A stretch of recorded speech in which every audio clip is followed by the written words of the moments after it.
Comienzo tarde, más o menos 1992. Francisco Andrés Escobar decía que uno escribe por un inmenso dolor o por una dicha muy grande también. Creo que en mi caso estaba tirando más a lo primero, ¿verdad? Tenía una situación personal un poquito difícil. Estaba ya llevando en mi carrera las materias que tenían relación con la poética, con las figuras literarias y esas cosas, y no, pues nos dejaban como ensayos, ¿no?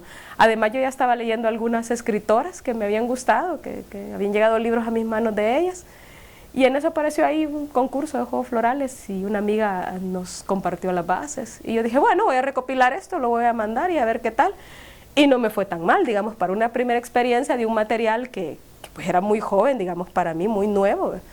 Gané un tercer lugar y de ahí decidí que sí me gustaba, además eso, y me sigue gustando. Y así es como empecé a escribir. Es una forma de vida.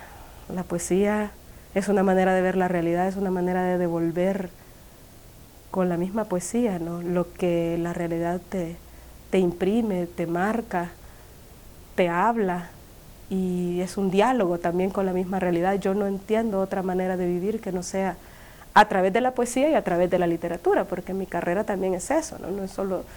No solo soy poeta, sino que también trabajo, estudié las áreas relacionadas con la literatura y no sé otra forma de ver el mundo que no sea a través de ella.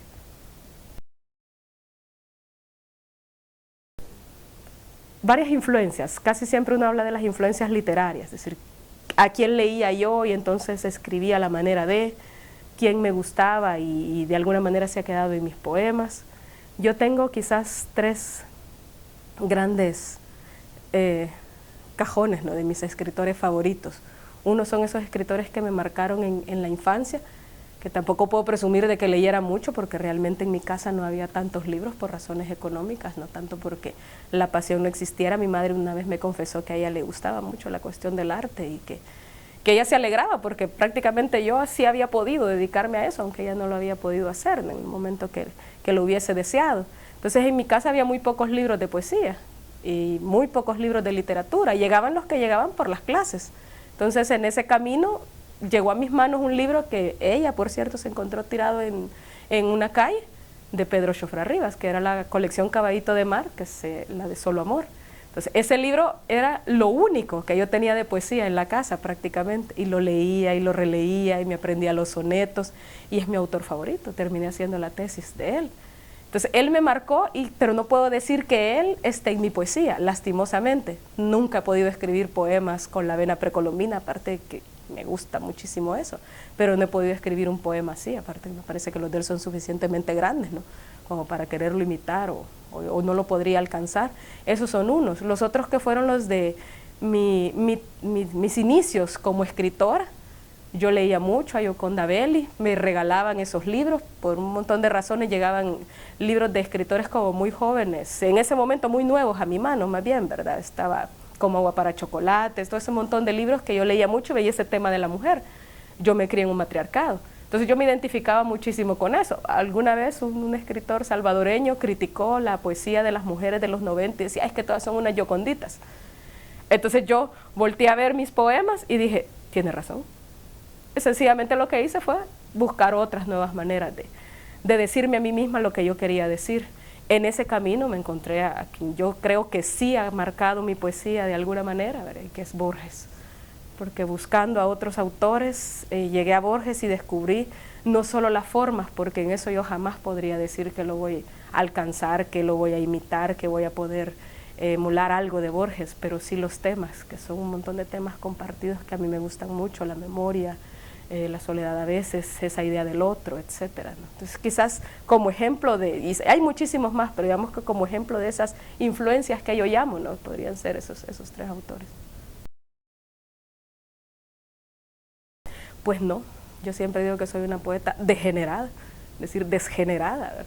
Porque no sé si tiene que ver el año de nacimiento o por cómo las escritoras y los escritores se van como gestando, identificando con los grupos. Yo nunca pude estar en un taller literario, sentía que el compromiso era conmigo y por supuesto que no desmerito el trabajo de un taller, al contrario, siento que se pueden aprender muchas cosas en un taller, pero por mi manera de aprender Sentía que era yo la que tenía que establecer el diálogo con los autores a mi manera y en mis tiempos, sin, por supuesto, dejar de ir a los contemporáneos, ¿verdad? Mis contemporáneos, y quizás las contemporáneas, que fueron las mujeres que en los 90 comenzaron a escribir, son mujeres mucho mayores que yo.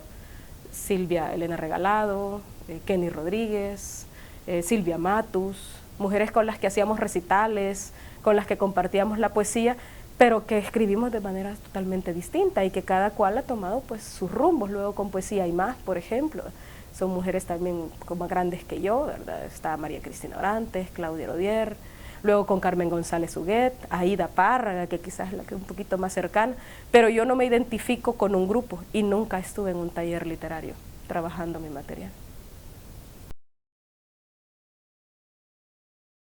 Pues la soledad, el silencio, eso es lo que siempre aparece en mis poemas de alguna manera. También hay un tema que es recurrente en mí, que sigo trabajando y siempre va a aparecer, y es el abandono. Mi generación es esa generación del abandono.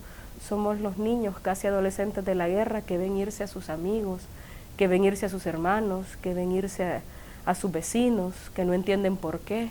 Yo recuerdo que veía irse a mis vecinos, sobre todo los niños, los jóvenes, y sí, ¿por qué se van? ¿Y por qué yo no me voy? Que realmente era la pregunta que a mí me daba rabia. ¿Y por qué yo no puedo emigrar a Estados Unidos? Decía. ¿Y por qué yo no tengo parientes en Estados Unidos? ¿Y por qué yo no me parecía tan lógico ese hecho de irse y que no me sucediera a mí? Me causaba de alguna manera cierta frustración. Entonces esa es parte de los últimos poemarios que todavía estoy como tratando de sacar, ¿no? ese tema del abandono, porque sí me marcó muchísimo. Perdí a una amiga que luego recuperé, pero pues no es lo mismo, ¿no? Mis amigas de infancia y mis grandes afectos de la adolescencia de pronto se iban, ¿no? Y yo me quedaba sola, y ahí venía ese otro tema de la soledad también. Ay, pues creo que la ambición del escritor es escribir de todo, ¿no? Eso sería como una cuestión total. La narrativa me fascina, soy lectora apasionada de la narrativa y absolutamente incapaz de escribir narrativa, pero me encanta la manera como los narradores estructuran el mundo, cómo crean ese mundo verosímil, cómo toda esa articulación de personajes, de situaciones, es tan coherente y es tan creíble y es tan la gente que yo tengo a la par, que en algún momento lo que me encantaría es escribir narrativa, y si es posible, en todas sus modalidades. Pues creo que siempre he estado alrededor de los libros, siempre me gustaron los libros. Mi primer trabajo fue en una imprenta, no era el trabajo en el taller, ¿verdad?, en la planta, pero estuve cerca de los libros, entendía cómo funcionaba eso de poner un libro, sobre todo en la imprenta, ¿verdad? Más que la edición, era la producción del libro, me fascinaba, me encanta el libro como objeto, pero creo que más, porque no me podría llamar editora, sería un gran atrevimiento, ¿verdad? Y mentiría, porque no lo soy. Más que editora, lo que me gusta es la difusión, y sé que hacen falta muchos libros en este país, y sé que hay material suficiente para que se conviertan en libros y que nos den cuenta, no solo de quiénes somos como escritores, sino de la visión que somos como país, como nación, que es imaginario, cómo nos vemos a nosotros mismos y vemos a los otros, y cómo nos construimos. Creo que mi ambición va más por esa cuestión de difundir, y el libro, por mi propia pasión, se convierte en el objeto más cercano para eso. Es una experiencia riquísima, además que siempre la generación mía que llega a visitarlos, cuando llega alguno, dice, si yo hubiese tenido esa experiencia, ¿verdad?, hubiese sido feliz o lo hubiera aprovechado, o cómo yo hubiese querido esa experiencia. Es una experiencia única ahorita en el país. No sabemos estos muchachos dentro de 15 años, dentro de 20 años, si realmente van a ser como esa generación de nuevos intelectuales, de personas que manejen de manera distinta el oficio del escritor, que vean de manera distinta eso de pensar el mundo a través de los temas humanísticos, a través de la lectura, que es una de las cosas que nosotros pues trabajamos mucho con ellos, ¿verdad?, que desarrollen un pensamiento crítico, creativo, capaz de marcar nuevos pasos, nuevos rumbos en el país desde la literatura. Eso es como un sueño y una apuesta, aunque no solo literatura, sino que también porque nos metemos un poquito en lo de periodismo, en lo de docencia, inculcarles más bien, es cultivarles ese talento, esa habilidad que ellos ya tienen, pero es una experiencia única, son las aulas que cualquier maestro desearía y yo soy feliz en ellas.